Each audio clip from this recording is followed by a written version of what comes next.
Welcome. Need some gentle help with getting to sleep? You are in the right place and have made an excellent decision to listen to a compilation of facts combined to tell a bedtime story for sleepy adults. Best funny comments ever to help you sleep. Here goes then. Part 1. The Art of the Witty Retort. Words have a peculiar power when they're perfectly timed. The greatest funny comments in history often arrived in moments when someone needed exactly the right phrase to turn tension into laughter or absurdity into clarity. Consider Dorothy Parker, the writer and critic who commanded the literary circles of 1920s New York with a wit so sharp it could draw blood. At the Algonquin Round Table, that legendary gathering of writers and intellectuals who met daily for lunch at the Algonquin Hotel on West 44th Street, Parker once arrived to find every seat taken. "Excuse me, everybody," she announced. "I left my brevity outside." The line captured her entire philosophy. Say what matters, then stop. Parker understood that the funniest comments often work because they're economical. She once reviewed a book by writing simply, "This is not a novel to be tossed aside lightly. It should be thrown with great force." The year was 1927, and her target was a melodramatic romance that had been overpraised by critics who should have known better. Parker's demolition took fewer than 20 words, yet it communicated everything a reader needed to know. Her telegram exchanges became equally legendary. When informed that President Calvin Coolidge had died in 1933, Parker allegedly asked, "How can they tell?" The comment was cruel perhaps, but it captured a widespread sentiment about Coolidge's famously taciturn personality. Silent Cal had built his political career partly on saying as little as possible, and Parker's response suggested that his living silence and his final silence might be indistinguishable. It was the kind of observation that only Parker could have made seem both devastating and somehow affectionate. Across the Atlantic, Winston Churchill was crafting his own brand of cutting humor, often fueled by his consumption of whiskey and champagne. In 1912, long before he became Britain's wartime Prime Minister, Churchill served in Parliament alongside Lady Astor, the first woman to take a seat in the House of Commons. Their relationship was famously prickly, marked by public disagreements and private mutual respect. At a dinner party in the early 1920s, Lady Astor told Churchill, "If you were my husband, I'd poison your tea." Churchill's reply came without hesitation, "Madam, if I were your husband, I'd drink it." The exchange became legendary because it revealed something beyond mere insult trading. Both participants were quick enough to match each other, creating a kind of verbal dance that entertained everyone watching. Churchill's wit extended to his political enemies as well. When Clement Attlee became Prime Minister in 1945, defeating Churchill in a stunning electoral upset, someone asked Churchill what he thought of Attlee. Churchill replied, "He is a modest man who has much to be modest about." The insult worked because it initially sounded like a compliment, forcing the listener to parse the grammar before realizing what had been said. Churchill had perfected this technique over decades in Parliament, where direct insults could be ruled out of order, but cleverly phrased observations could slip past the speaker's gavel. Or take Groucho Marx, who spent decades perfecting the art of the absurd comeback. First in vaudeville, then in films, and finally on television. During a 1950 episode of his quiz show, You Bet Your Life, filmed before a live audience at NBC's Burbank studios, a female contestant mentioned she had 9 children. Groucho, always alert to opportunities, asked why so many. She explained, "I love my husband." Groucho's response, delivered with his characteristic deadpan expression and wiggling eyebrows, became television history. "I love my cigar too, but I take it out of my mouth once in a while." NBC censors nearly cut the line, worrying about its suggestiveness, but audiences heard only a man stating an obvious truth about his cigar.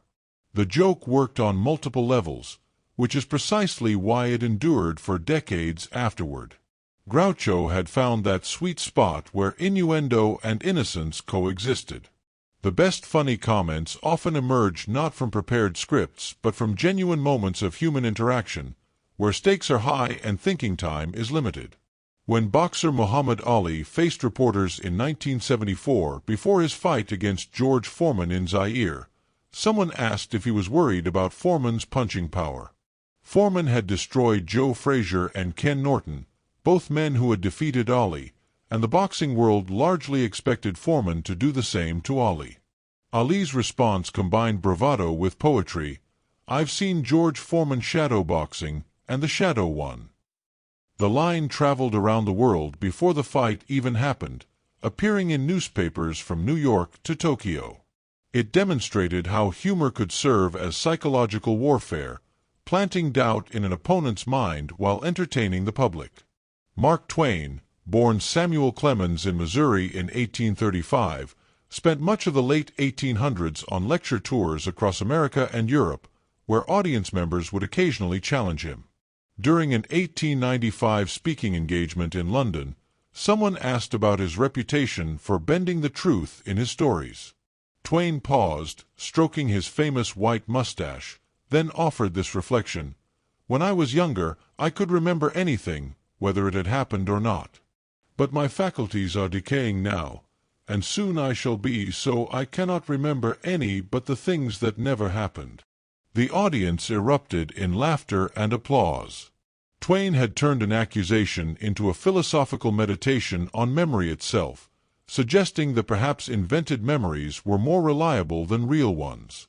Oscar Wilde, Twain's contemporary across the Atlantic, practiced a different style of wit during his lectures and society appearances in London during the 1880s and 1890s. When a customs officer in New York asked Wilde in 1882 if he had anything to declare upon entering America, Wilde supposedly replied, "I have nothing to declare except my genius." The comment established him immediately as someone who understood how to craft a public persona.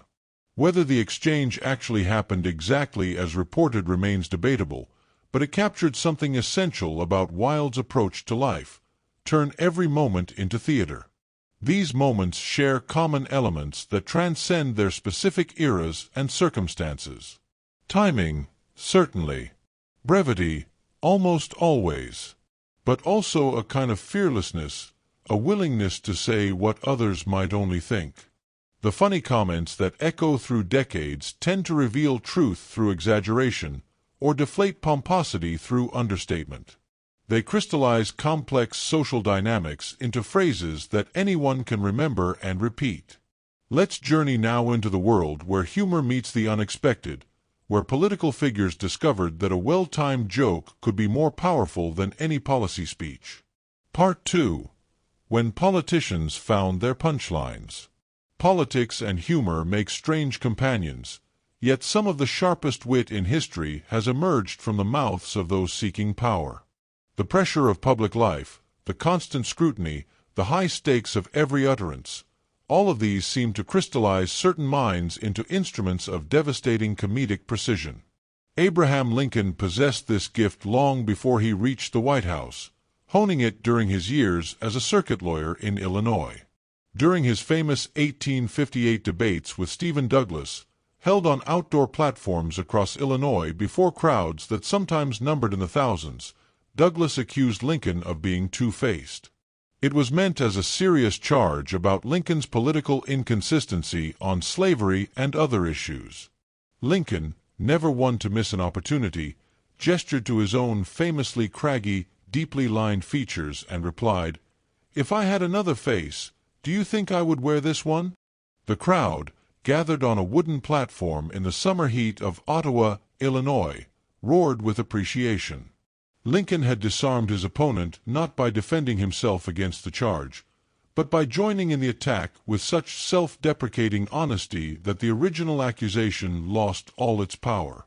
The comment revealed something essential about his character, a willingness to laugh at himself that would serve him well through the Civil War's darkest days.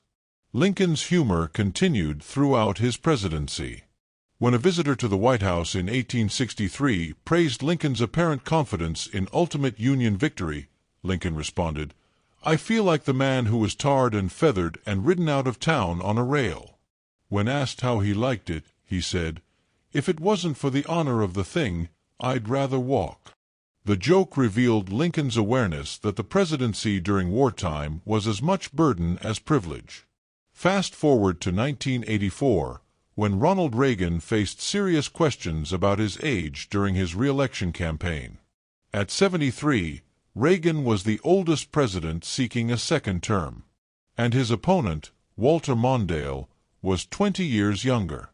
Reagan had stumbled during the first presidential debate in Louisville, appearing confused and losing his train of thought several times, which raised concerns about his mental acuity. During the second debate in Kansas City on October 21st, a reporter asked directly whether Reagan was too old for the job and whether he had the stamina to handle a crisis. Reagan's response became instant legend: "I will not make age an issue of this campaign. I am not going to exploit, for political purposes, my opponent's youth and inexperience." Even Mondale laughed, caught completely off guard by Reagan's jiu-jitsu move. The election was effectively over in that moment. Reagan had taken his greatest vulnerability and transformed it into a weapon, suggesting that his age represented wisdom rather than decline. He won 49 of 50 states the following month.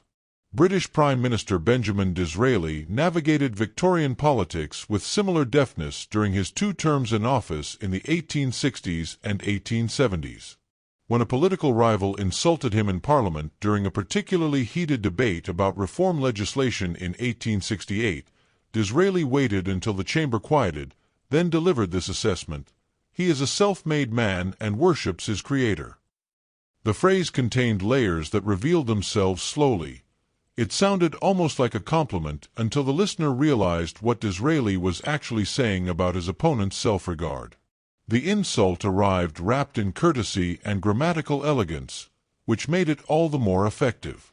You couldn't object to being called self-made, and you couldn't object to being called religious, yet somehow Disraeli had delivered a devastating critique of vanity.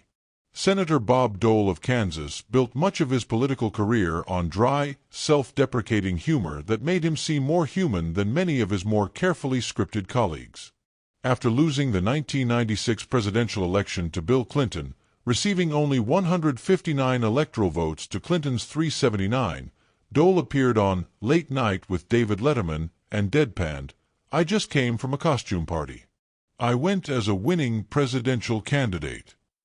The audience in the Ed Sullivan Theater erupted in applause, appreciating his willingness to acknowledge defeat with grace and humor rather than bitterness.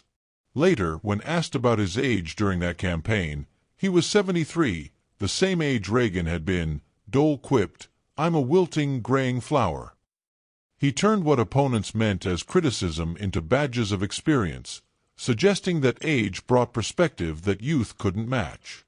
And Richards, who served as governor of Texas from 1991 to 1995, delivered what might be the most famous political put-down of the 1980s. At the 1988 Democratic National Convention in Atlanta, Richards took the stage with her white hair perfectly coiffed and her Texas accent in full force. She took aim at Vice President George H.W. Bush with this observation, "Poor George, he can't help it. He was born with a silver foot in his mouth." The line combined 2 common phrases, being born with a silver spoon and putting one's foot in one's mouth, into something entirely new, and it stuck to Bush throughout his presidency. Richards had found a way to make privilege and verbal gaffes into a single memorable image that newspapers and television commentators repeated for months. Even in more recent times, political humor continues to puncture pomposity and deflate conspiracy theories. During the 2011 White House Correspondents' Dinner, held in the Washington Hilton Ballroom before an audience of journalists, politicians, and celebrities, President Barack Obama addressed persistent rumors about his birthplace. Donald Trump had been promoting these theories for months, suggesting Obama wasn't born in the United States. Obama had recently released his long-form birth certificate to put the matter to rest, and now he addressed it with humor. No one is happier, no one is prouder to put this birth certificate matter to rest than the Donald. And that's because he can finally get back to focusing on the issues that matter, like, did we fake the moon landing? What really happened in Roswell? And where are Biggie and Tupac? The room erupted in laughter. Obama had taken a conspiracy theory and extended it to its logical absurdity, placing it alongside other fringe beliefs, thereby revealing the foolishness of the original claim without having to directly call anyone foolish. British Prime Minister Harold Wilson, who served during the 1960s and 1970s, once said of his Labour Party colleague, "He's going around the country stirring up apathy." The joke worked because apathy, by definition, cannot be stirred up. It's the absence of feeling.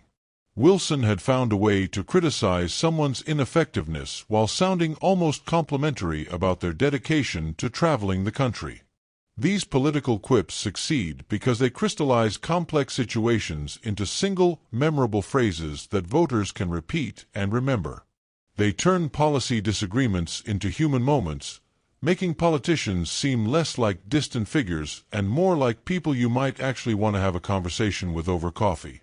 Now we turn to those who made their living making others laugh, where the stakes were different but the wit just as sharp, and where preparation met improvisation in unpredictable ways. Part 3. Masters of the Stage and Screen.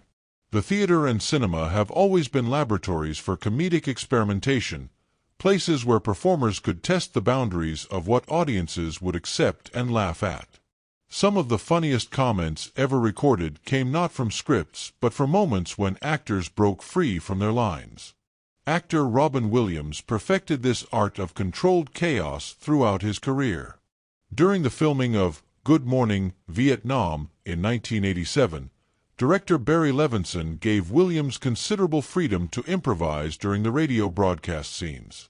Williams, playing Armed Forces radio DJ Adrian Cronauer, delivered line after line of material that had the crew struggling not to laugh audibly. One moment that made the final cut had Williams riffing on the weather. "It's hot. Damn hot. Real hot. Hottest things is my shorts. I could cook things in it. A little crotch pot cooking."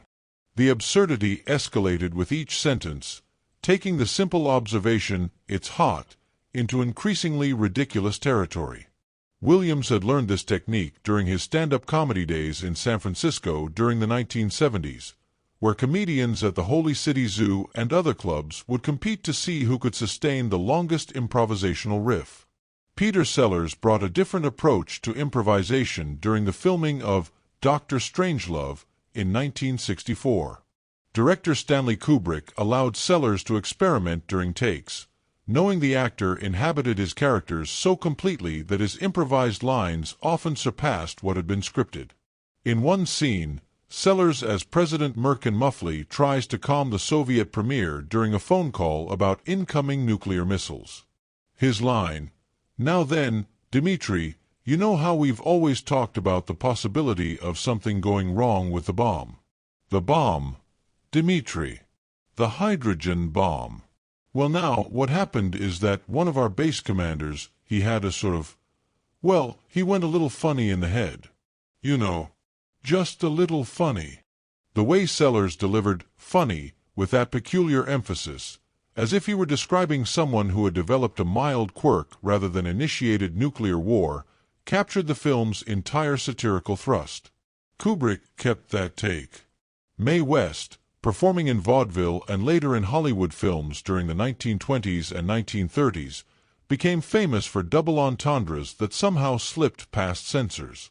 In her 1933 film, I'm No Angel, West delivered the line, "When I'm good, I'm very good. But when I'm bad, I'm better." The comment worked on multiple levels, suggesting both moral flexibility and sexual confidence in an era when such things were supposedly taboo on screen. West wrote most of her own dialogue, knowing exactly how to walk the line between suggestive and explicit. She once said in an interview, "Between two evils, I always pick the one I never tried before, a philosophy that seemed to guide both her career and her characters. The Marx Brothers made improvisation an art form during their Broadway shows in the 1920s before Hollywood beckoned. Groucho, Chico, and Harpo would perform the same play every night, but Groucho would insert new jokes to keep himself entertained.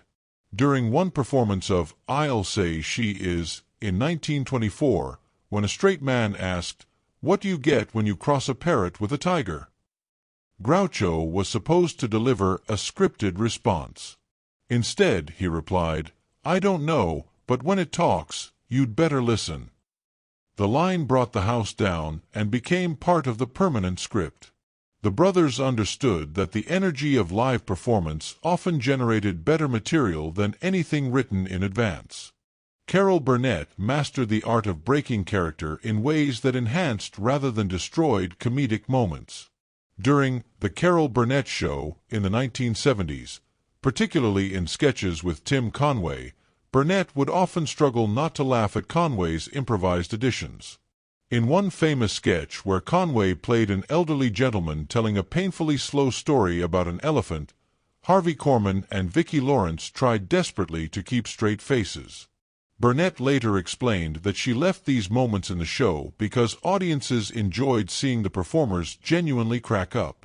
It made the comedy feel more authentic, more like friends entertaining each other than professionals executing a script. More recently, during the filming of The 40-Year-Old Virgin in 2005, Steve Carell endured an actual chest-waxing scene. Director Judd Apatow kept the cameras rolling as the esthetician ripped off strip after strip. Carell's unscripted screams included Kelly Clarkson, among other random celebrity names. The choice of Kelly Clarkson, winner of the first American Idol just 3 years earlier, seemed so absurd in that context that it became one of the film's most quoted moments. Carell later explained he had no idea why that name came out of his mouth. The pain had simply scrambled his brain into producing random associations. British actor Peter O'Toole, during the filming of My Favorite Year in 1982, played a drunken film star modeled partly on Errol Flynn. In one scene set in a restaurant, O'Toole's character offers this bit of wisdom, "I'm not an actor, I'm a movie star." The line, delivered with perfect theatrical bombast, captured an entire philosophy about the difference between craft and celebrity. O'Toole improvised several additions to his dialogue throughout the shoot, drawing on his own experiences in British theatre and Hollywood to add authenticity to the character's worldview. Joan Rivers, performing stand-up comedy from the 1960s through the 2010s, built her career on saying what others wouldn't. During a 1984 performance at Carnegie Hall, someone in the audience coughed during one of her setups. Rivers stopped, looked toward the sound, and said, "Honey, I died easier than that." The line acknowledged the interruption, made it part of the performance, and established Rivers' dominance over the room. She had learned this technique from her mentor, Johnny Carson, who taught her that addressing disruptions directly was more effective than pretending they hadn't happened. These performers understood something essential. The best funny comments often emerge when preparation meets spontaneity, when years of training allow someone to respond instantly to unexpected circumstances. The distinction between stage and everyday life has always been blurry, and some of the funniest moments in entertainment history happened not during performances but in the margins around them. Part 4. Literary Wit and the Written Word. Writers have always enjoyed a particular advantage in the realm of wit. They can revise, polish, and perfect their funny comments before releasing them to the world. Yet many authors became famous for their spontaneous verbal humor as much as for their carefully crafted prose. Oscar Wilde stood supreme in this regard during the late Victorian era. At a London dinner party in 1890, a society hostess mentioned that she'd been admiring the sunset. Wilde looked out the window and remarked, "Ah yes, my dear lady, but nature is so uncomfortable. Grass is hard and lumpy and damp, and full of dreadful black insects." The comment encapsulated Wilde's entire aesthetic philosophy, that art and artifice were superior to mere nature. He continued, "I prefer my flowers in arrangements, my water in bottles, and my sunsets framed on walls." The other guests laughed, but Wilde was entirely serious in his belief that human intervention improved upon natural phenomena. This same philosophy appeared throughout his plays, particularly in The Importance of Being Earnest, where characters valued style over substance with delicious irony. Wilde's contemporary, George Bernard Shaw, practiced a more caustic form of wit. When Winston Churchill sent Shaw 2 tickets to the opening night of one of his plays in the 1920s with a note saying, "Bring a friend if you have one," Shaw returned the tickets with his own message, "Cannot attend first night. Will attend second night if you have one." The exchange, whether it actually occurred exactly this way or evolved in the telling, demonstrated how writers used correspondence as a battlefield for wit. Shaw spent decades exchanging barbed letters with colleagues, critics, and admirers, each missive carefully constructed for maximum effect. Dorothy Parker, whom we met earlier, applied her wit to book reviewing with devastating precision throughout the 1920s and 1930s. Writing for The New Yorker under the pseudonym Constant Reader, Parker reviewed A. A. Milne's The House at Pooh Corner in 1928 with this assessment: "Tonstant Weeder fwowed up." The intentional baby talk mocked what Parker saw as Milne's excessive cuteness, while the blunt conclusion left no doubt about her opinion. Parker understood that humor in criticism required more than simply stating dislike. It required creativity that matched or exceeded the work being criticized. Mark Twain, in his later years during the early 1900s, gave numerous speeches where he delivered memorized material that sounded completely spontaneous. At a 1906 dinner celebrating his 70th birthday at Delmonico's restaurant in New York, Twain reflected on aging. "The 71st year is the beginning of old age. Then it is time for a person to begin to think seriously about his last will and testament. I have practiced it all through my life. I have had several birthday wills, beginning at the age of 7. The joke worked because it started seriously, then revealed the absurdity underneath." Twain had been thinking about death since childhood, which meant he'd either been morbid or prescient or, more likely, joking all along. James Thurber, writing for The New Yorker during the 1930s and 1940s, perfected the art of the humorous essay. His 1939 piece, The Secret Life of Walter Mitty, contained numerous funny observations about domestic life, but Thurber's caption writing for his cartoons achieved even greater compression of wit. One cartoon showed a house built to resemble a woman's head, with a man looking at it. The caption read simply, "Touché." The joke required readers to understand that the man must have complained about something, possibly his wife's appearance, and now found himself confronted with architecture that mocked his criticism. Thurber packed layers of meaning into a single French word. P. G. Wodehouse created perhaps the most elegant comedic prose in English during his 6-decade career spanning from the 1900s to the 1970s. His character Bertie Wooster, the amiable aristocratic fool, described situations with magnificent verbal contortions. In Right Ho Jeeves, published in 1934, Bertie says of another character, "He spoke with a certain what-is-it in his voice, and I could see that, if not actually disgruntled, he was far from being grunt-led."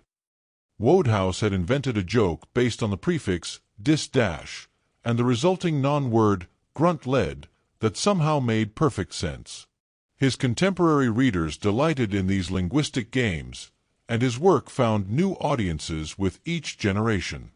S. J. Perelman, who wrote for the Marx Brothers and The New Yorker, specialized in Baroque sentences that twisted into unexpected places. In a 1944 essay, he wrote, "I guess I'm just an old mad scientist at bottom. Give me an underground laboratory, half a dozen atom smashers, and a beautiful girl in a diaphanous veil waiting to be changed into a chimpanzee, and I care not who writes the nation's laws." The sentence began in confession, moved through scientific equipment, and ended in political philosophy, connecting them all with absurdist logic. Perelman's influence extended to later comedy writers who learned that longer sentences could build toward bigger laughs. Fran Lebowitz, who emerged as a cultural commentator in the 1970s and continues to this day, brought urban cynicism to her observations. In her 1981 book, Social Studies, Lebowitz wrote, "In real life, I assure you, there is no such thing as algebra."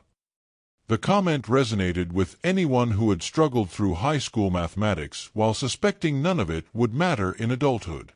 Lebowitz had articulated a secret belief that many held but few dared express so directly.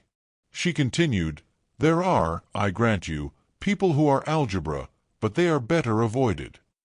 The extension of the joke transformed algebra from a subject into a personality type, suggesting that some humans existed on a mathematical plane incomprehensible to normal people. Nora Ephron, writing essays and screenplays from the 1970s through the 2000s, specialized in observations about relationships and aging. In a 2006 essay about turning 60, she wrote, "The major concrete achievement of the women's movement in the 1970s was the Dutch treat." The line punctured decades of feminist progress, suggesting that the main result was that women now had to pay for their own meals. Ephron, who had been active in feminism, could make this joke because she'd earned the right through years of serious advocacy. The humor came from the gap between lofty ideals and mundane realities. These writers demonstrate that funny comments in print required different techniques to those for spoken wit. The reader could reread, could pause, could appreciate the construction of sentences in ways that listeners could not. Yet the best written wit maintained a conversational quality, as if the author were simply transcribing clever dinner party conversation. From the carefully constructed sentences of literature, we move now to the unguarded moments when famous figures forgot they were being recorded. Part 5. Caught on Record, Unguarded Moments. Some of the funniest comments in history were never meant for public consumption. They emerged during interviews, press conferences, and private moments that happened to be recorded, revealing the humanity beneath the public personas. President Harry Truman, known for his plain speaking, gave a famous interview to a reporter in 1948 where he discussed music critics. His daughter Margaret had recently given a vocal performance that received harsh reviews. One critic for the Washington Post had been particularly brutal. Truman wrote the man a letter that began, "I have just read your lousy review buried in the back pages. You sound like a frustrated old man who never made a success, an 8-ulcer man on a 4-ulcer job." The letter continued in even more colorful language, with Truman threatening physical violence. When the letter became public, some people criticized the president for losing his temper, but many Americans appreciated his willingness to defend his daughter. Truman's comment about ulcers, the idea that the critic's ambitions exceeded his position, became a popular phrase for describing overworked, bitter people. Astronaut Pete Conrad, stepping onto the moon's surface in November 1969 as commander of Apollo 12, delivered a line that contrasted sharply with Neil Armstrong's poetic "one small step" from 4 months earlier. Conrad, who stood only 5 feet 6 inches tall compared to Armstrong's 5 feet 11, said, "Whoopee. Man, that may have been a small one for Neil, but that's a long one for me." He was referring to the literal step down from the lunar module's ladder, but the comment also acknowledged the inevitable comparisons between the first and second moon landings. Conrad had apparently made a bet with a reporter that he would say whatever he wanted rather than something carefully scripted by NASA, and his spontaneous reaction proved he meant it. During a 1976 interview, musician Frank Zappa was asked about his reputation for strange music and unconventional lifestyle. The interviewer asked whether Zappa considered himself weird. Zappa replied, "If you want to get laid, go to college. If you want an education, go to the library." The comment had nothing to do with the question about weirdness, which made it even more effective. Zappa had subverted the interview itself, offering life advice that acknowledged the real reasons many young people attended university while suggesting that actual learning happened elsewhere. The quote circulated among college students for decades afterward. Yogi Berra, the baseball player and coach, became famous for comments that seemed nonsensical until you thought about them. During a 1973 press conference about his new position as manager of the New York Mets, Berra said, "I really didn't say everything I said." The meta-quality of the statement was quintessential Berra. He was denying quotes attributed to him while simultaneously creating a new quotable quote that would itself be attributed to him, possibly incorrectly. Another Berra classic came when giving directions to his house. "When you come to a fork in the road, take it." This sounded absurd until people realized that both paths led to Berra's house, making either choice correct. Berra's genius lay in statements that initially seemed stupid but revealed wisdom upon reflection. Musician John Lennon, during a 1966 interview with British journalist Maureen Cleave, made an observation about the Beatles' popularity that would haunt him: "Christianity will go. It will vanish and shrink. I needn't argue about that. I'm right and I will be proved right. We're more popular than Jesus now." In context, Lennon was making a sociological observation about declining church attendance among young people in Britain, not claiming the Beatles were superior to Jesus Christ. But when the quote reached American magazines months later, particularly in the more religious southern states, radio stations organized Beatles record burnings and concerts were canceled. Lennon apologized at a Chicago press conference in August 1966, explaining he'd been misunderstood, but the damage to the Beatles' reputation in parts of America lasted years. The incident demonstrated how funny comments, or comments meant to be thought-provoking, could be stripped of context and transformed into something dangerous. Muhammad Ali, during a 1974 interview at his training camp in Pennsylvania, was asked by a reporter what his strategy would be against George Foreman. Ali had already provided the "Shadow One" quote, but he had more material. He told the reporter, "I've been in this game a long time. I've seen punchers, I've seen speed merchants, I've seen men with hearts. George Foreman is just a big muffin." The image of the terrifying heavyweight champion as a baked good delighted sportswriters. Ali continued, "I'm going to float like a butterfly and sting like a bee. His hands can't hit what his eyes can't see." This updated version of his classic phrase from the 1960s added the second line, emphasizing his speed advantage. Ali understood that colorful quotes generated publicity, and publicity sold tickets. During the 1980 Winter Olympics in Lake Placid, New York, the U.S. hockey team had just defeated the Soviet Union in what would become known as the Miracle on Ice. Immediately after the game, broadcaster Al Michaels asked coach Herb Brooks for his reaction. Brooks, still processing what had happened, said, "I'm probably the most relieved man in America right now." Then he paused and added, "And also the hungriest." The second part surprised everyone. Brooks explained he hadn't eaten all day because of nerves, and now that the impossible victory had been achieved, he was suddenly aware of his physical needs again. The mundane observation, "I need food," following the transcendent moment, humanized the achievement in a way that purely triumphant statements couldn't have. Astronomer Carl Sagan, during a 1980 interview for his Cosmos television series, was explaining the vastness of space when he delivered what would become his most quoted phrase, "The cosmos is also within us.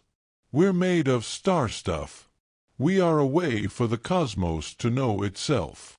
The poetic formulation took scientific fact, that heavy elements in our bodies were forged in dying stars, and made it sound both mystical and funny.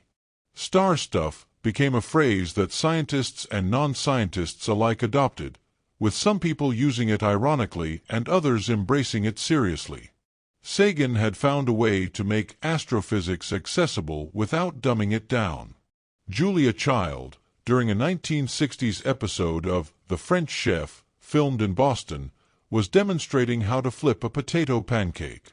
She flipped it, and half the pancake landed on the stovetop instead of in the pan. Without missing a beat, Child scooped it back into the pan and said, "You see, when you flip anything, you've got to have the courage of your convictions, particularly if it's a loose mass like this. And you can always pick it up. If you're alone in the kitchen, who is going to see?" The moment became legendary because Child treated her mistake as a teaching opportunity rather than a failure. She gave viewers permission to be imperfect, to keep cooking even when things went wrong. The comment revealed her entire philosophy. Cooking should be joyful rather than stressful. These unguarded moments remind us that authenticity often produces better humor than calculation, and that the distance between profound and ridiculous is shorter than we think. Let us turn now to the world of sports, where physical competition and verbal sparring often went hand in hand. Part 6. Athletic Wit and Sporting Banter. Athletes have produced some of history's funniest comments, often in moments of extreme pressure when most people would struggle to form coherent sentences. The combination of physical exhaustion, competitive intensity, and public scrutiny seems to liberate certain minds into unexpected verbal territory. Basketball player Charles Barkley, never one to hold back opinions, delivered numerous memorable lines throughout his career in the 1980s and 1990s. During a 1991 press conference after a particularly physical game, a reporter asked Barkley about the violence in basketball. Barkley responded, "I think that the team that wins Game 5 will win the series. Unless we lose Game 5. The tautological nature of the statement, simultaneously obvious and confusing, became a template for sports cliches. But Barkley wasn't finished with memorable quotes. In 1993, when Nike wanted him to be a role model in advertisements, Barkley refused, filming a commercial where he said, "I am not a role model. I'm not paid to be a role model. Parents should be role models." The statement sparked national debate about athlete responsibility, but it also contained undeniable logic that resonated with many viewers who agreed that celebrities shouldn't bear primary responsibility for raising children. Tennis player John McEnroe became famous for his on-court arguments with umpires during the late 1970s and 1980s. At Wimbledon in 1981, McEnroe disputed a line call, shouting at the umpire, "You cannot be serious. That ball was on the line. Chalk flew up." The phrase, "you cannot be serious," entered popular culture, used by people in situations having nothing to do with tennis. McEnroe's intensity, while sometimes crossing into poor sportsmanship, provided entertainment that transcended the sport itself. Years later, in a 2009 interview, McEnroe reflected on his behavior with characteristic honesty. "The older I get, the better I used to be." The line acknowledged both his aging and his tendency to romanticize his past, making fun of the very common human trait of remembering one's youth as better than it actually was. Baseball manager Casey Stengel spoke in a peculiar syntax that became known as Stengelese during his decades in the sport from the 1920s through the 1960s. When asked about his team's chances in 1962, when he was managing the New York Mets, who would lose a record 120 games that season, Stengel said, "Can't anybody here play this game?" The exasperated question captured the futility of managing a team composed of aging veterans and untested rookies, none of whom could execute baseball's fundamental skills consistently. Stengel's verbal style included other gems, such as his explanation of platooning players. "I'd play the best player on my team every day if I could, but I got to rest them, 'cause they ain't got any legs." The grammar was informal, but the logic was sound. Soccer player and coach Johan Cruyff, who revolutionized football tactics during the 1970s with Ajax and Barcelona, produced aphorisms that sounded simple but contained depth. In a 1970s interview, Cruyff said, "Football is a game of mistakes. Whoever makes the fewest mistakes wins." This observation contradicted the romantic notion that sport was about brilliant plays and instead emphasized that consistent competence mattered more than occasional genius. Cruyff also said, "If you play on possession, you don't have to defend, because there's only one ball." The statement contained his entire tactical philosophy that controlling the ball meant controlling the game, expressed in terms a child could understand. Golfer Lee Trevino, who grew up in poverty in Texas and became one of the sport's best players in the 1970s, never lost his sense of humor despite his success. During the 1975 U.S. Open at Medina Country Club, Trevino was asked about pressure. He replied, "Pressure is playing for $5 when you only have $2 in your pocket." The comment revealed his background, when losing a bet meant genuine financial hardship, and suggested that professional golf, with its large purses, couldn't really create the same kind of pressure he'd experienced as a young man gambling on his abilities. Trevino also told reporters, "You don't know what pressure is until you've played for $5 with only $2 in your pocket." He was known to repeat his best lines, understanding that humor in sports served multiple purposes. It relaxed him, it entertained crowds, and it made opponents underestimate him. Hockey player Gordie Howe, playing professional hockey from the 1940s through the 1980s, was once asked by a reporter in 1965 how he stayed in such good shape. Howe, known for his physical play and longevity, replied, "You find that you have peace of mind and can enjoy yourself, get more sleep, and rest when you know that it was a 100% effort that you gave, win or lose." Then he paused and added with a slight smile, "And I always give 110%. The mathematical impossibility of the statement was the joke. Howe was mocking the sports cliché about giving more than everything, while also acknowledging that he did indeed push himself beyond what seemed possible. Runner Steve Prefontaine, who became an American running legend before his death in 1975 at age 24, gave an interview after setting a collegiate record. The reporter asked about his racing strategy. Prefontaine said, "A lot of people run a race to see who's the fastest. I run to see who has the most guts." The statement captured his philosophy of front-running, of pushing the pace from the start and daring others to keep up, even though tactical racing theory suggested this approach wasted energy. Prefontaine didn't care about tactical theory. He cared about courage, and his comment reflected his belief that running was ultimately about will rather than mere physical capacity. Boxing trainer Cus D'Amato, who mentored Floyd Patterson and Mike Tyson, explained his philosophy in a 1980s interview. "The hero and the coward both feel the same thing, but the hero uses his fear, projects it onto his opponent, while the coward runs. It's the same thing, fear, but it's what you do with it that matters." This wasn't exactly a funny comment in the traditional sense, but its candor about fear surprised many listeners who expected boxing trainers to claim fearlessness. D'Amato continued, "Fear is like fire.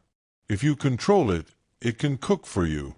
If you don't control it, it will burn everything around you and destroy you."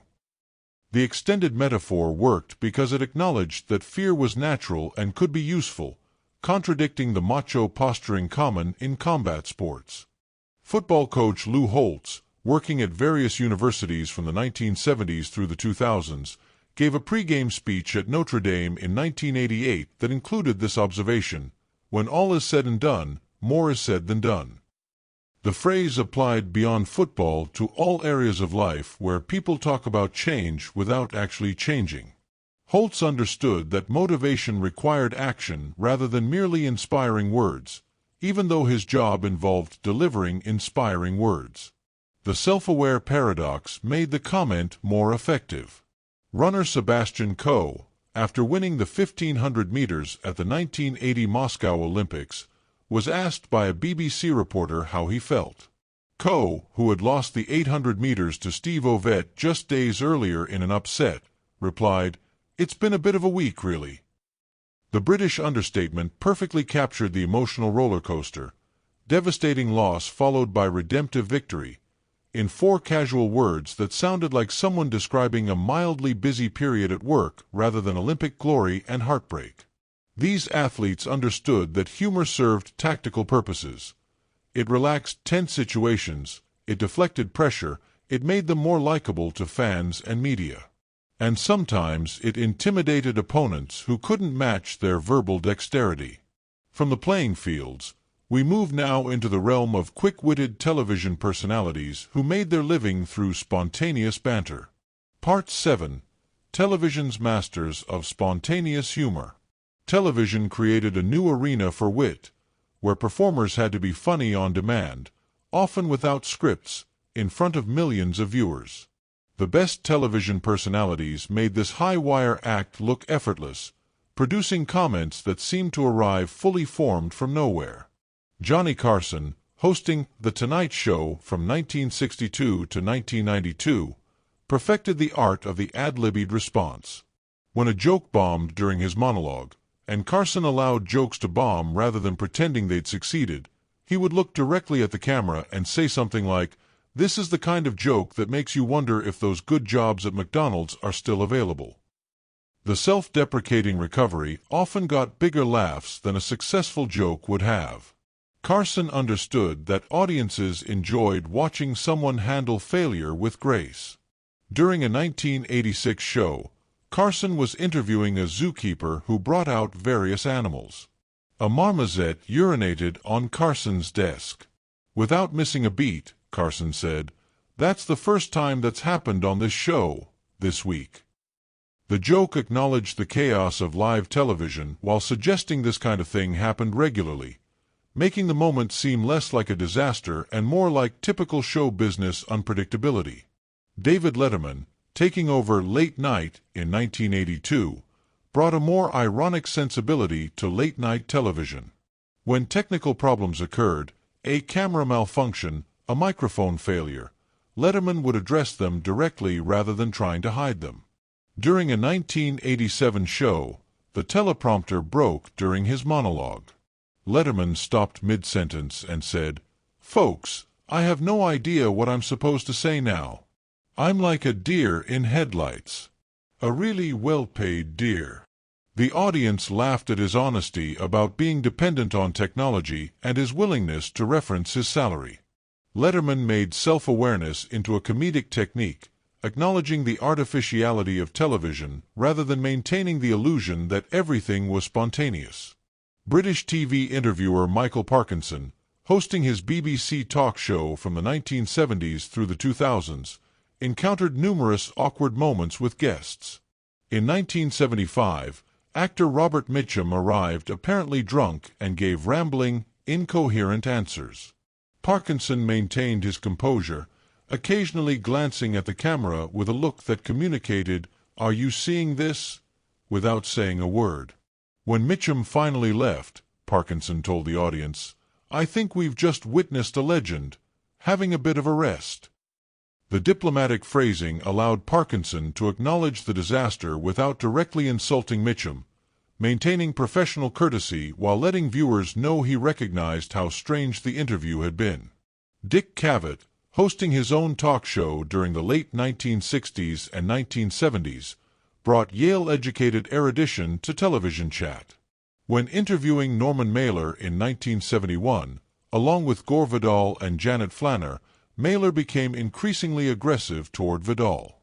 At one point Mailer said, "Why don't you fold it 5 ways and put it where the moon don't shine?" Cavett responded, "Why don't you fold it 5 ways and put it where the moon don't shine? Now that's a coherent sentence." Then, after Mailer continued challenging Vidal, Cavett delivered what became his most famous line, "Why don't you both fold yourselves up 5 ways and leave?" The audience erupted. Cavett had used Mailer's own phrasing against him while simultaneously addressing both feuding guests, establishing control over a situation that had threatened to become purely chaotic.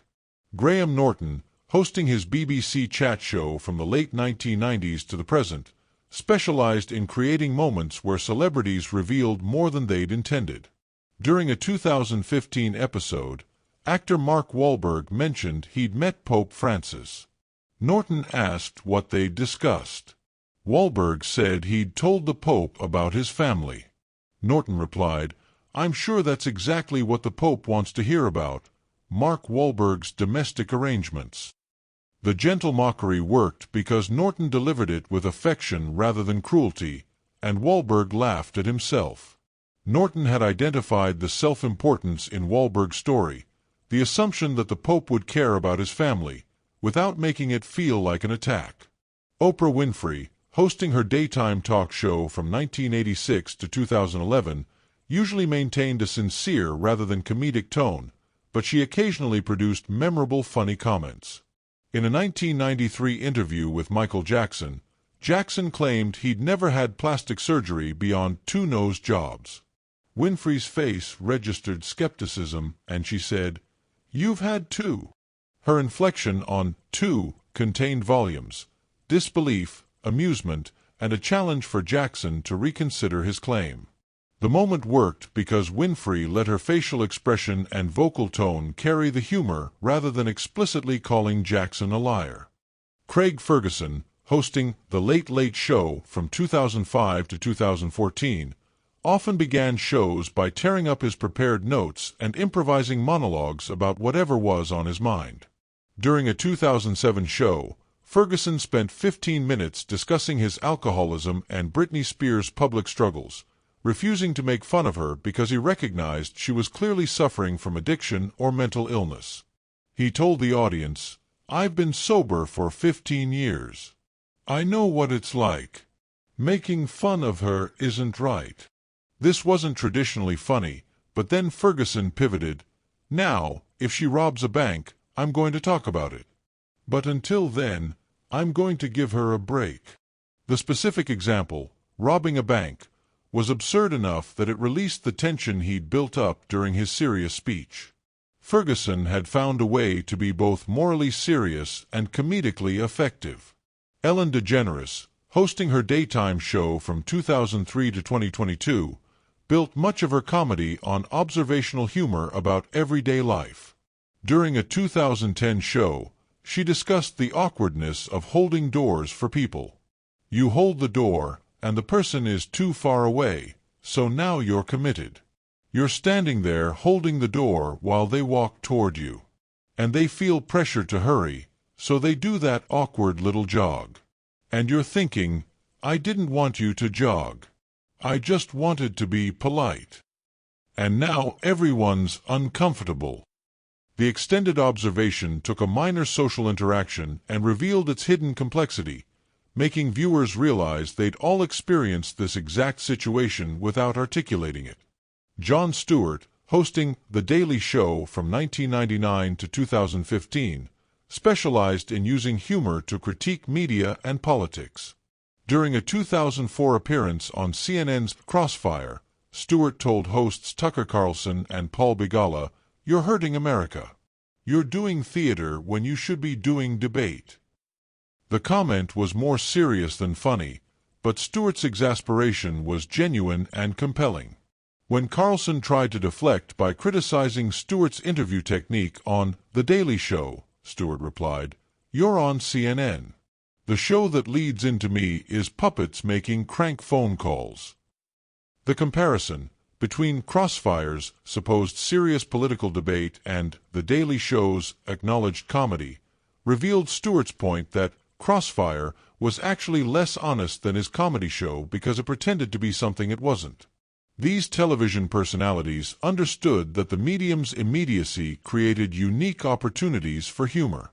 Unlike writers who could revise or actors who could do multiple takes, they had to be funny right now, in this moment, with these particular circumstances. The best of them made that constraint look like freedom. We turn now to moments when humor served as a coping mechanism during difficult times. When laughter became a form of resilience. Part 8. Humor in Adversity, Laughter as Resilience. Some of the most remarkable funny comments in history emerged from people facing genuine hardship. Humor became not just entertainment but a survival mechanism, a way to maintain dignity and sanity when circumstances threatened to overwhelm. Viktor Frankl, the Austrian psychiatrist who survived Nazi concentration camps during World War II, wrote about humor's role in survival in his 1946 book, Man's Search for Meaning. He described how prisoners would make jokes about their situation, not because anything was actually funny, but because humor created psychological distance from suffering. Frankl quoted one prisoner who said, after being assigned to particularly grueling labor, "I am very glad I still have my gold bridge work. They will find it when they go through my ashes." The gallows humor acknowledged death while refusing to grant it complete power over the speaker's consciousness. Frankl explained that this kind of humor was another of the soul's weapons in the fight for self-preservation. Molly Ivins, the Texas political columnist who battled cancer multiple times before her death in 2007, wrote about her diagnosis with characteristic irreverence. In a 1999 column, she told readers, "First they mutilate you, then they poison you, then they burn you. I have been on blind dates better than that." The comparison of cancer treatment to bad dating was unexpected enough to be shocking, but it also made the terrifying process of surgery, chemotherapy, and radiation seem more manageable by placing it in the context of ordinary life experiences. Ivins continued writing columns throughout her illness, maintaining her sharp wit even as her health declined. Comedians Richard Pryor and Gene Wilder, while filming Silver Streak in 1976, developed a friendship based partly on their different approaches to comedy. Years later, when Pryor was diagnosed with multiple sclerosis in 1986, he continued performing despite his declining physical abilities. During a 1992 performance, struggling with the disease's effects on his movement and speech, Pryor told the audience, "I have MS. I'm not going to lie to you. It's scary. But you know what's scarier? The bill from the pharmacy." The joke acknowledged both his disease and the American healthcare system's financial burden, getting laughs from people who understood both realities. Pryor had learned that honesty about suffering, combined with specific observable details, could produce humor that felt earned rather than exploitative. Christopher Reeve, paralyzed from the neck down after a 1995 horseback riding accident, appeared on The Tonight Show with Jay Leno in 1996. When Leno asked how he was doing, Reeve replied, "I'm fine from the neck up." The matter-of-fact statement drew applause. Reeve had immediately established that his mental faculties remained intact while acknowledging his physical limitations. Later in the interview, discussing his rehabilitation, Reeve said, "At first I thought, why me? Then I thought, why not me?" The philosophical shift from victim to pragmatist demonstrated his approach to his new reality. Reeve's humor throughout his remaining years never denied the severity of his condition, but refused to let that condition define his entire existence. Stephen Hawking, the physicist who lived with a debilitating neurodegenerative disease for over 50 years, programmed his speech synthesizer with jokes and sarcastic responses. When asked in a 2004 interview about the biggest mystery in the universe, Hawking deadpanned through his computer voice, "Women. My PA reminds me that although I have a PhD in physics, women should remain a mystery."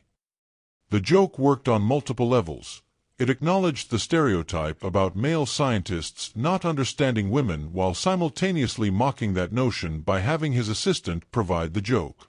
Hawking frequently joked about his disability, once saying he'd been asked to participate in a celebrity edition of Big Brother, but turned it down because he couldn't imagine anything worse than being locked in a house with a dozen so-called celebrities, all desperate for attention.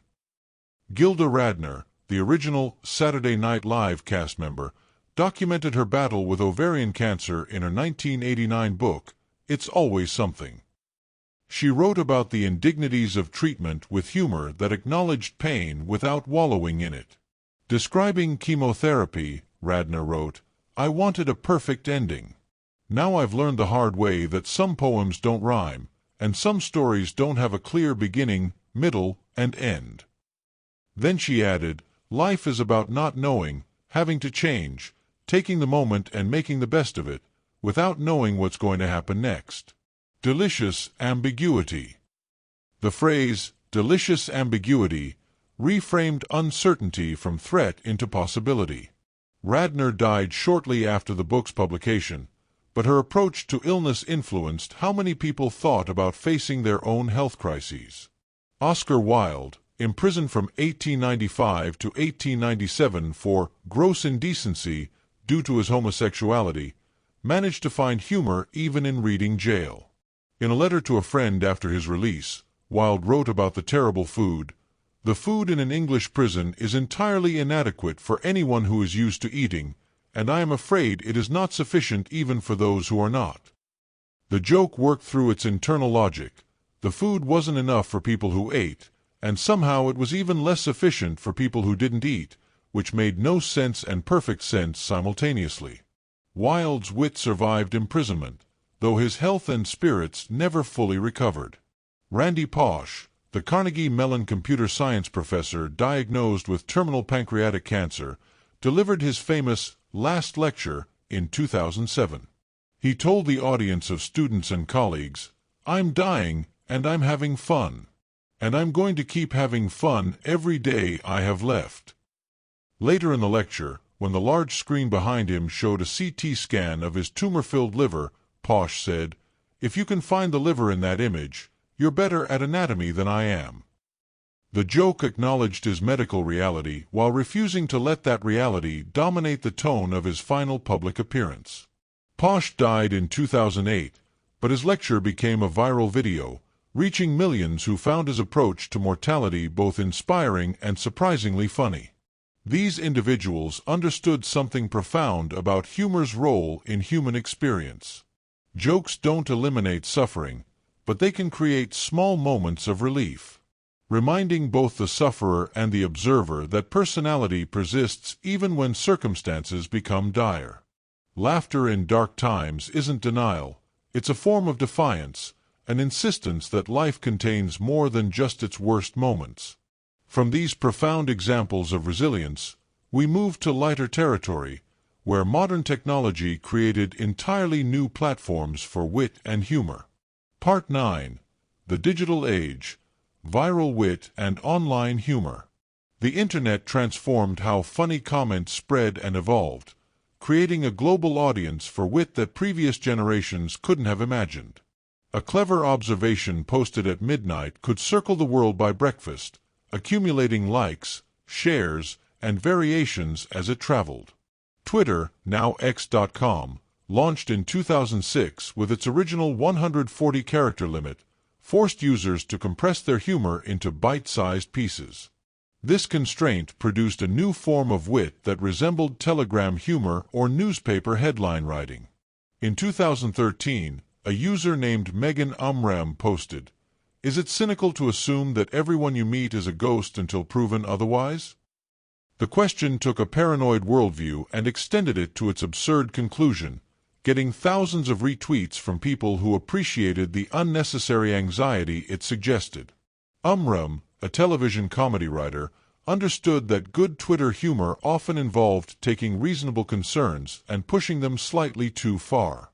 Politician and occasional Twitter user John McCain demonstrated that the platform could bridge generational and political divides through humor. In 2017, after President Trump criticized him, McCain responded by tweeting a photo of himself as a young Navy pilot with the caption, "I've faced tougher adversaries." The understated response, McCain had been a prisoner of war in Vietnam for over 5 years, made its point through implication rather than direct statement. McCain's tweet received over 500,000 likes, demonstrating that audiences still appreciated classical understatement even in the age of digital hyperbole. Reddit, the discussion forum website, became home to elaborate collaborative humor.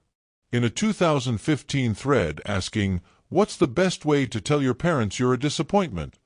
one user posted, "You don't have to. They already know." The dark, self-deprecating humor reflected a broader generational tendency toward acknowledging failure as a shared experience rather than a source of shame. Another user replied, "Just keep living." The economical follow-up joke built on the original, creating a collaborative comedic moment between strangers who would never meet. YouTube comments, often criticized for their toxicity, occasionally produced gems of wit.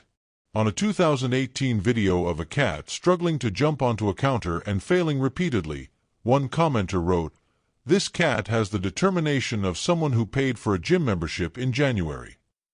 The comparison worked because it identified the universal gap between intention and execution, making the cat struggle relatable to human experiences of failed self-improvement. The comment received over 50,000 likes, more attention than many people's entire social media presence. Tumblr, before its decline in the late 2010s, specialized in absurdist humor chains where users would add increasingly ridiculous commentary to posts. A 2016 post began with someone sharing a photo of a Renaissance painting, and another user commented that the baby Jesus looked like a middle-aged man who does taxes. A third user added, "That's because he knows what's coming." A fourth wrote, "Jesus filing his taxes, they're going to nail me for this." The cascading jokes built on each other, with the final pun about crucifixion arriving only after several setup comments. This collaborative, improvisational humor reflected the Internet's unique ability to create comedy through multiple contributors rather than single authors. In 2019, during the Area 51 raid meme, where people jokingly suggested storming the classified military base, one Facebook user commented, "I'm not going, but I'll be there in spirit. Specifically, as a ghost, because they'll shoot you." The joke acknowledged both the humorous premise of the original meme and the serious reality that actually attempting such a raid would be dangerous. This kind of meta-humor, commenting on internet jokes while participating in them, became increasingly common as digital natives developed sophisticated literacy about online communication. Neil Gaiman, the author, used Twitter effectively to blend literary sensibility with digital brevity. In 2014, he posted, "I love deadlines. I love the whooshing noise they make as they go by." The quote, which Gaiman attributed to Douglas Adams, resonated with millions of creative professionals who struggled with time management. Whether Adams actually said it remains unclear, but the Internet had created a space where attribution mattered less than resonance. The joke circulated for years, appearing on coffee mugs, T-shirts, and countless other posts, demonstrating how digital platforms could extend the life of humor indefinitely. J.K. Rowling, the author of the Harry Potter book series, engaged with fans on Twitter in ways that sometimes generated controversy but also produced humor. In 2015, when a fan asked if Dumbledore had ever been in love, Rowling responded, "My truthful answer to you. I always thought of Dumbledore as gay." This wasn't necessarily funny in itself, but another user immediately replied, "Imagine being so closeted that you don't even come out to your own author." The meta-joke about fictional characters having agency separate from their creators demonstrated the sophisticated way online communities thought about storytelling and representation. During the 2020 pandemic lockdowns, when millions of people worked from home, Twitter user @NotCarlyCloss posted, "My boss, why are you always late? Me, I roll in like 5 minutes before my shift starts. My boss, you work from home. Me, did I stutter?" The exchange, whether real or fictional, captured the absurdity of maintaining professional boundaries when work and home occupied the same physical space. The joke received hundreds of thousands of likes from people who recognized their own pandemic behavior in the scenario. Lin-Manuel Miranda, creator of the musical Hamilton, used Twitter to share both mundane observations and creative insights. In 2016, he tweeted, "You know that moment when you discover something beautiful? Write it down. That feeling is your compass. Chase it. That's the only thing that's yours." This wasn't humor in the traditional sense, but then Miranda added, "Also cheese is pretty great." The sudden shift from profound artistic advice to appreciation of dairy products created humor through tonal whiplash, acknowledging that humans contain both deep thoughts and simple pleasures simultaneously. The website name, Clients from Hell, which collected anonymous stories from designers and freelancers about difficult clients, featured a 2013 post where a web designer quoted a client saying, "I need you to make the logo bigger. No, bigger. Bigger than that. I want it to fill the entire screen." When the designer asked how people would see the rest of the website, the client allegedly replied, "That's your problem. You're the expert." The exchange crystallized a familiar dynamic where clients demanded impossible things, then blamed professionals for not delivering them. Thousands of designers shared the post, finding comfort in recognizing their own experiences.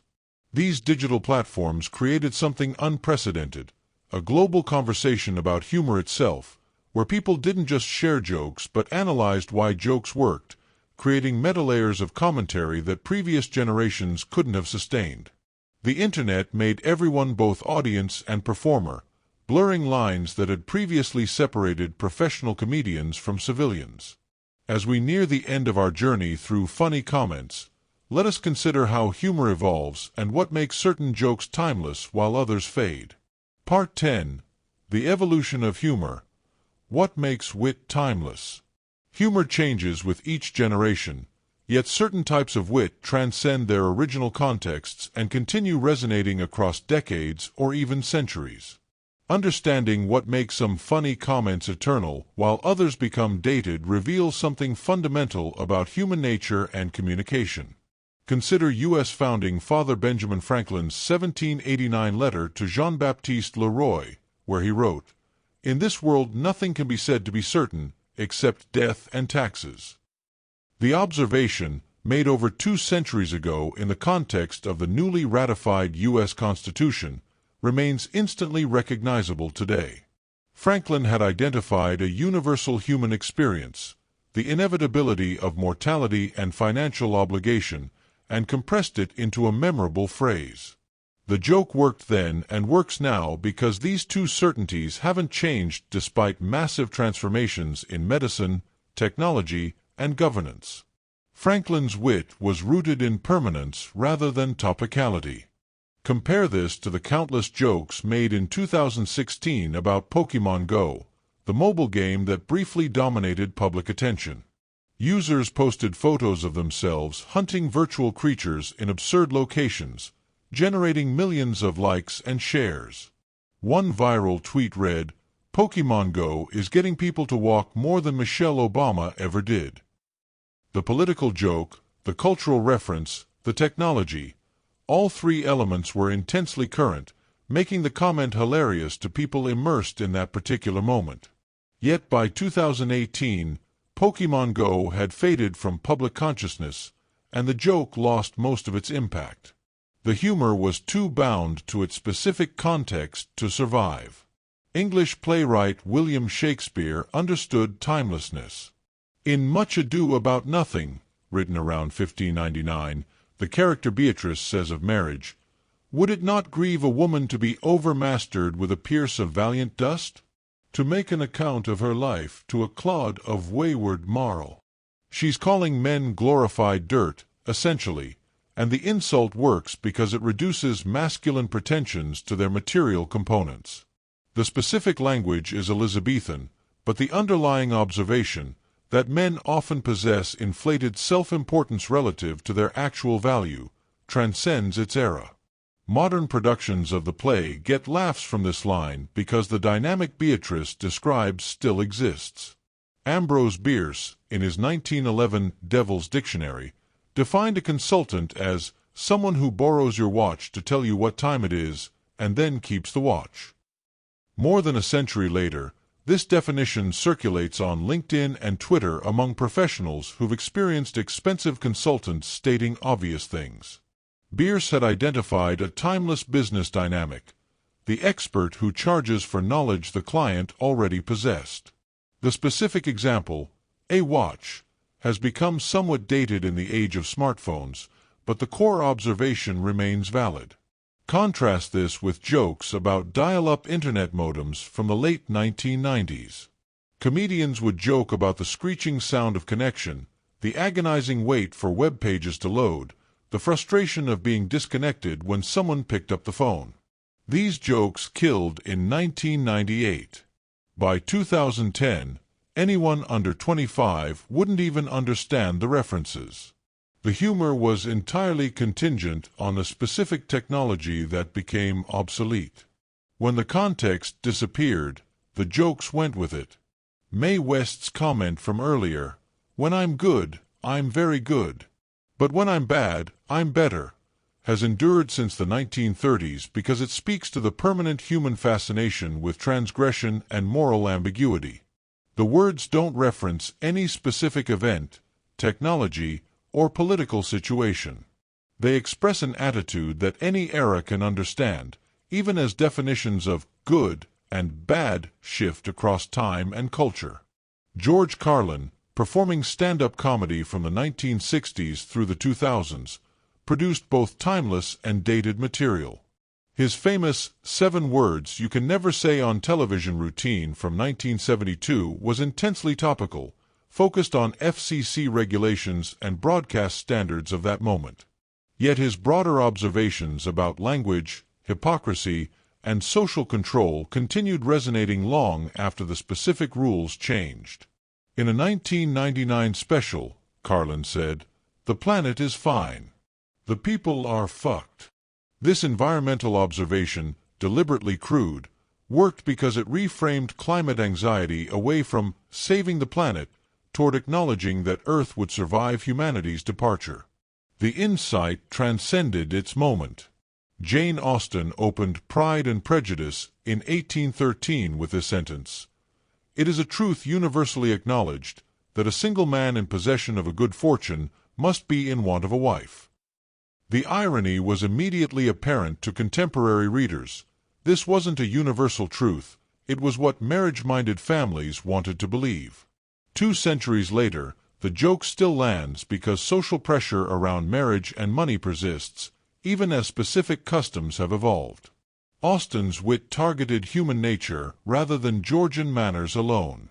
Meanwhile, jokes about MySpace, once the dominant social network in the mid-2000s, have largely become historical curiosities.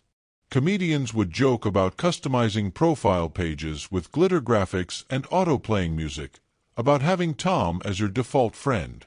These were funny if you'd experienced MySpace, but the platform disappeared so completely that the references lost meaning. The humor couldn't survive its medium's extinction. What separates lasting wit from ephemeral cleverness? Several factors emerge from studying funny comments across centuries. Timeless humor tends to address fundamental human experiences: love, death, vanity, fear, desire, social hierarchy, and the gap between appearance and reality. It uses specific examples to illustrate universal truths rather than making the specifics themselves the entire joke. It often employs techniques like irony, exaggeration, and reversal that work regardless of technological or cultural context. Woody Allen's observation, "I don't want to achieve immortality through my work. I want to achieve it through not dying," made in a 1970s interview, exemplifies timeless structure. The setup makes you expect a typical artist's statement about legacy, then the punchline reveals Allen's more practical concern. The joke works because death and the desire to avoid it are permanent human preoccupations, and because the reversal technique, setting up an expectation then subverting it, functions across all eras. P.J. O'Rourke, the political satirist, wrote in 1991, "Giving money and power to government is like giving whiskey and car keys to teenage boys." The simile connected abstract political philosophy to a concrete, universally understood danger. The joke remained relevant through multiple presidential administrations because the underlying concern that authority and resources might be misused never disappeared. O'Rourke had found a vehicle that could carry his point across different political contexts. These observations suggest that funny comments achieve longevity not through avoiding their specific moment, but by using that moment to illuminate something larger. The best humor acts as both mirror and window, reflecting its immediate context while providing a view into permanent aspects of human experience. As we approach the end of our exploration, we find ourselves returning to where we began, with the recognition that words, when perfectly arranged and perfectly timed, possess a power that transcends mere entertainment. Part 11. The Enduring Gift of Laughter. We've journeyed through centuries of wit, from Dorothy Parker's devastating book reviews to viral tweets that circled the globe in hours.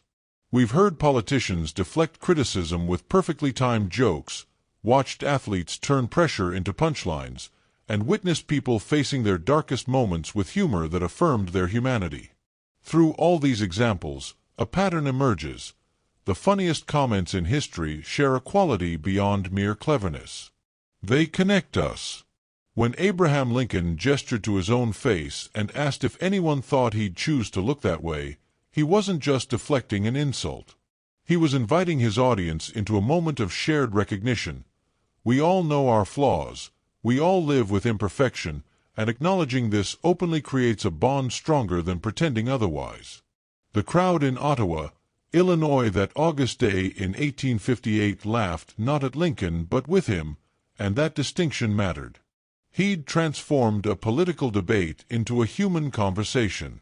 Fred Rogers, who spent decades talking to children on public television, once said during a 1979 commencement address, "As human beings, our job in life is to help people realize how rare and valuable each one of us really is, that each of us has something that no one else has, or ever will have, something inside that is unique to all time." This wasn't a joke in the traditional sense, but Rogers continued, "It's our job to encourage each other to discover that uniqueness and to provide ways of developing its expression." Then, in his characteristically gentle way, he added, "You know, I think everybody longs to be loved. And the greatest thing we can do is to let people know that they are loved and capable of loving." The profundity of the statement was leavened by Rogers' absolute sincerity, which became its own form of humor in a cynical world. Here was someone who genuinely meant what he said, and that earnestness was both touching and, in its defiance of irony, somehow funny. The humor we've explored tonight serves many purposes. It deflates pomposity, as when Winston Churchill turned Lady Astor's insult back on itself. It acknowledges absurdity, as when astronaut Pete Conrad remarked on the literal size difference between his step and Neil Armstrong's. It creates solidarity in suffering, as Viktor Frankl documented among concentration camp prisoners. It punctures conspiracy theories, as Barack Obama did with his moon landing joke. It makes the unbearable bearable, as Christopher Reeve demonstrated when he told Jay Leno he was fine from the neck up. But perhaps most importantly, humor reminds us that we're not alone in our observations about the strangeness of existence. When someone articulates exactly what you thought but never expressed, the laughter that follows is recognition. Yes, you too notice that peculiar thing, that contradiction, that absurdity. This shared perception creates community, even between strangers separated by centuries. Mark Twain, toward the end of his life in 1909, reflected on his career, "Humor is the great thing, the saving thing. The minute it crops up, all our irritations and resentments slip away and a sunny spirit takes their place." He understood that laughter wasn't frivolous but essential, a mechanism for maintaining equilibrium when circumstances threatened to tip us into despair or rage or paralysis. The Scottish comedian Billy Connolly said in a 2010 interview, "There are two seasons in Scotland, June and winter." The exaggeration was obvious, but it captured something true about Scottish weather and Scottish attitudes toward that weather, a kind of fond resignation mixed with defiant humor. Connolly had spent decades making audiences laugh by pointing out what they'd always known but never quite articulated. In that same interview, he reflected, "I've always believed that the best comedy comes from the most serious subjects. Death, illness, poverty. These things aren't funny in themselves, but our responses to them can be hilarious because they reveal how we cope with the uncoping withable." As you drift toward sleep, perhaps you'll carry with you some of these observations. Dorothy Parker's devastating economy of language. Muhammad Ali's transformation of trash talk into poetry. Julia Child's permission to be imperfect. Carl Sagan's reminder that we're made of star stuff. The collaborative humor of internet strangers building jokes together. All of these moments, separated by decades and continents and contexts, share a fundamental quality. They took the raw material of human experience and shaped it into something that made others smile, or laugh, or see the world slightly differently. The funny comments that endure aren't just clever arrangements of words. They're acts of generosity, gifts offered from one consciousness to another. They say, I see the absurdity, I feel the pressure, I notice the contradiction, and I'm going to share my observation with you in a way that lightens rather than increases the burden of being alive and aware. Groucho Marx, in one of his final interviews before his death in 1977, was asked about his legacy. He thought for a moment, then said, I wouldn't want to belong to any club that would have me as a member. He was quoting himself, his most famous line, but in that context it became something new, a meditation on self-perception and acceptance. Then he added, but seriously, if I made some people laugh, that's not nothing. That's actually quite something. He was right. Making people laugh is quite something. It's the recognition that life contains both tragedy and comedy, often simultaneously. It's the acknowledgement that we're all stumbling through existence with imperfect information and inadequate resources. Yet somehow we persist, and sometimes we do so with style, wit, and an appreciation for the ridiculous. As your breathing deepens and your thoughts begin to drift, remember this. Every person you've heard about tonight faced uncertainty, criticism, pain, or fear at various points. Yet they chose to respond with humor, to find or create laughter in circumstances that might have produced only bitterness or silence. That choice, to see the funny side, to articulate it, to share it, is perhaps the most fundamentally human act there is. Sleep well, knowing that humor persists through all changes, connecting us across time and space through our shared capacity to notice the absurd, embrace the contradictory, and laugh at the magnificent, ridiculous, heartbreaking, hilarious adventure of being human. The best funny comments, ever, weren't just entertaining. They were acts of love. Get some good rest now.